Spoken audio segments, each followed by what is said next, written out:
काय झालंय की भारत सरकारनं जी एक ऑर्डर काढलेली आहे त्याच्यामध्ये त्यांनी सर्व कंपन्या ज्या आहेत त्या ऑइल कंपन्यांना म्हटलं आहे की तुम्ही जे घरगुती वापराचा जो वायू आहे त्याच्यावरच पूर्ण लक्ष द्या, सोडली त्याच्यावरच फक्त लक्ष द्या, तिथे कुठे कमतरता होणार नाही. आणि त्याच्यामध्ये बाकीचं त्यांनी जे आहे कमर्शियल याच्याबद्दल तसं काही म्हटलेलं नाही. पण याचा अर्थ असा आहे की कमर्शियलला तो पुरवठा पूर्ण काही होणार नाही. तर या बाबतीमध्ये त्यांचं म्हणणं होतं की कर्नाटकमध्ये आज हॉटेल्स बंद होत आहेत. म्हटलं बघा गुजरातमध्ये काय होतं ते पण पहा. तर त्यांनी म्हटलं की आम्हाला एवढं करा की बा एकदम बंद करू नका, 25% बंद करा वगैरे वगैरे. तर म्हटलं ठीक आहे, का शेवटी मी काय करणार, मी सीएमना सांगतो. तुम्ही सीएम साहेबांना सांगितलं, ते म्हणा मी बोलतो वरती, पण कठीणच दिसतं आहे. कारण त्यांनी वरून ॲडवायझरी पाठवलेली आहे की डोमेस्टिक जो आहे सप्लाय लोकांना घराघर तो कुठेही अडचणीत येता कामा नये. तर मग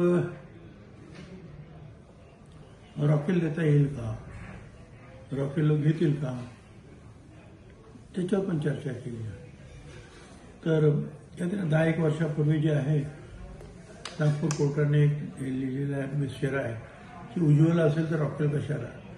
पण सध्या परिस्थितीमध्ये आम्ही त्यांना कळवायचं ठरवलं कोर्टाला सुद्धा की आता आम्ही ह्या परिस्थितीमध्ये आपल्याला दुसरा काही उपाय नाही.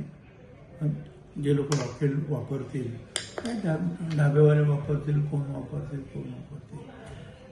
मोठे मोठे हॉटेल्सवाले वगैरे काय तिथं काय वापरू शकणार नाही, ते पत्र लिहिणार आहोत.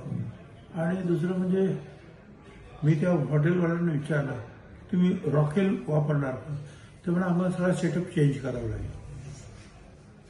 आणि ते रॉकेल रिस्की पण आहे खूप त्या दृष्टीने. तर हे असे सगळे प्रश्न झाले. तर सीएम म्हणाले भाऊ मी बोलतो वरती कसं काय आहे ते. आणि दुसरा प्रश्न होता कांद्याचा आणि मका. तर ते म्हणाले मी मीटिंग लावतो, नाफेडचे पण लोकांना बोलवतो. आणि मग त्याच्यासाठी त्या भुसे साहेब होते, त्याच्यानंतर राहुल अय्यर होते, बोरसे म्हणून आमदार ते होते, हे होते आपला बनकर,